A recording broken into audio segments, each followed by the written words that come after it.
And welcome back to Retirement Coffee Talk with Sharice Rivers at Zinnia Wealth. Our website is zinniawealth.com, Zinnia wealth.com.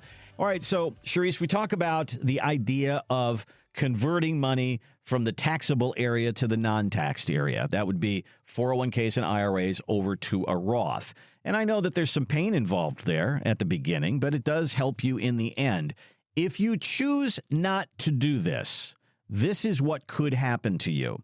Somebody wrote into the Market Watch Advisor column and said, hey, I'm 90 years old and I still have $1.5 million in my IRA. So first of all, congratulations. And you're not going to outlive your money. He's done a great job. Mm-hmm. Although he says the RMDs are killing me. Oh, yeah. This year, I have to take $123,000 out of my account. That's what Uncle Sam says I have to do. So that means my Social Security is being taxed higher. The Medicare premiums have gone up. And he wants to know, at the age of 90, should he do a Roth conversion? Whew. Yes. So we're talking about RMDs and your retirement accounts and your IRAs.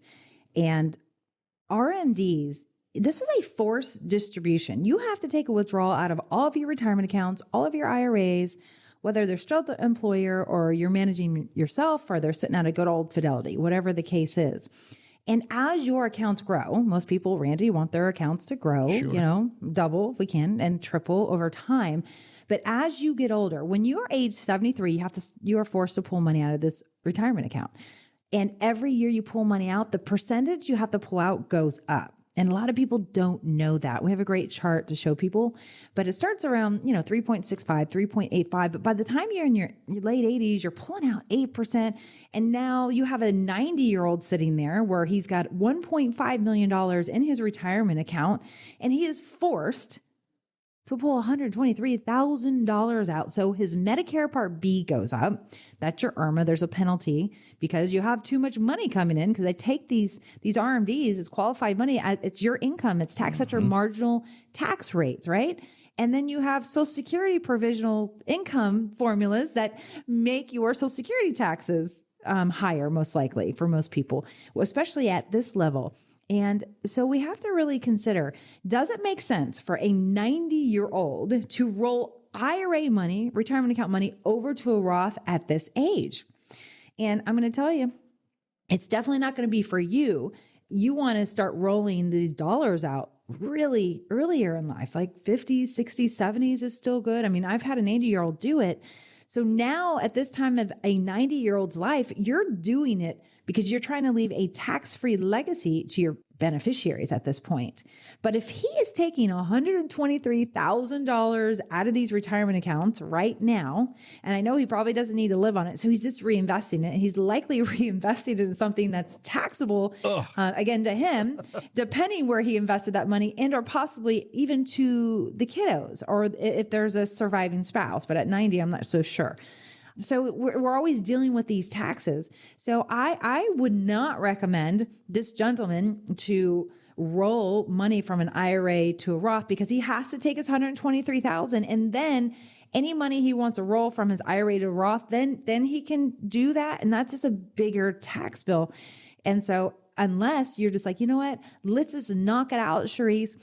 I'm going to roll my $1.5 million all to a Roth now. I'll deal with the taxes now. So in 2 years from now or 3 years from now, there's no more Medicare IRMA penalties. My Social Security provisional math equation is down. Maybe I'm not even paying any taxes on Social Security anymore because if he doesn't have a pension, he just has a Social Security. Hey, there are no more taxes on Social Security most likely because he's not forced to take these withdrawals. So it just depends. And, each and every one of our advisors, we're going to go through that plan. Does it make sense? Does it not? This is why we use our tax software to show you, not just tell you, we're not going to pull out a calculator, write it on a little pad for you and assume we're doing the math and we're showing you, does it or does it not make sense? And it all depends what your wishes are, your dreams, what your goals are. If you're not wanting to leave your money for the kiddos taxable because now they have to deal with the taxes and you think your taxes are bad.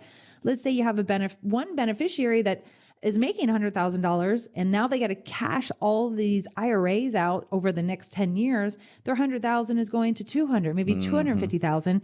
And so they're probably at a higher tax bracket, right? And that's if the rules don't change again. And I don't worry about the taxes now in the next 4 or 5 years. I worry about the taxes in 5 to 10 years to 15 years when baby boomers are starting to really pass away and the millennials and the next generation are inheriting these dollars. So I don't want to say a blanket statement that, yes, this makes sense to do, or no, this doesn't make sense to do it. But I will say if this gentleman goes through long-term care and he needs $200,000 a year to pay for his care, he's going to have to cash it out then anyway. So I do suggest he does something, maybe take a little bit more of that RMD out and put the rest in cash maybe, if he doesn't have a long-term care plan. And it really just depends, what is he doing with this $123,000? Is he even spending it? And if he's not, he's probably saved a boatload of money. I just hope it's not taxable again to the gentleman. Well, this is one of those stories where we can kind of say, don't let this happen to you. And this is why we talk about the idea of conversions. But on the other hand, Charisse, we got about 2 minutes left in this segment here. On the other hand, there are a lot of people that get to that point in their 70s and their 80s, and they're having to take money out of their 401ks and their IRAs for RMDs. And they look at you and say, Charisse, I don't need this money. I have enough income here, and I have Social Security, and this is just causing me a tax problem. So then when you look at somebody in their 70s who's experiencing this, then you have a few more options there where you can say, well, let's use this as a legacy plan. Let's use this as a long-term care plan because that might be in your future. So this money can benefit you as well as benefiting your heirs. It's so true. So we get people who are 70 years old and they're like, Charisse, now I'm 70. My RMDs start in 3 years. Does it even make sense to work on this IRA to Roth conversion? And I say, yes, but let's do the math. Let's pull up the tax software, the Roth conversion software. Let's really dial in what the next 30 to 40 years look like. And that's based on today's taxes, not what they could go up to, of course. And based on today's taxes, which is the lowest marginal tax favoring time period we've been in, it still says to do it. But if taxes go up, it for sure says to do it, right? It's a no-brainer. So people, stick their heads in the sand, like, I'm not going to worry about it. It'll be all right. But it's not going to be all right. Do you think this 90-year-old knew he was going to have to take $123,000 out of his retirement accounts? No, nobody was teaching it. Nobody was showing him the future. And I guarantee if somebody showed him when he was 70 years old what he would be paying, I'm almost sure of it, 9 out of 10 people would make the move. They'd start converting based on today's taxes. Well, again, don't let this happen to you. This is why we have this show, is to show you, you can learn from retirees who get themselves in a fix. And we can say, let's not let that happen to us. Give Charisse a call. Let's sit down and talk about your 401k and your IRAs. Does it make sense to convert some of that money a little bit at a time, maybe over 5 or even 10 years, so that you don't run into the problem that this guy had where he's writing a check to the government for $123,000 at the age of 90. Wow. 833-368-3680 is our number, 833-368-3680, or find us online, ZinniaWealth.com, ZINNIA Wealth.com. There's a gold box there. It says complimentary retirement consultation. That is a meeting, a free meeting, where we sit down and talk through things like this. What are you bringing to the retirement table? What's in there? What have you done to save? And is it going to cause you any problems like this guy when you get into retirement? Again, ZinniaWealth.com. Thanks for listening to the Retirement Coffee Talk podcast. If you have questions or would like to begin the process of building a tailored retirement plan, call Zinnia Wealth at 833-368-3680 or find us online at ZinniaWealth.com.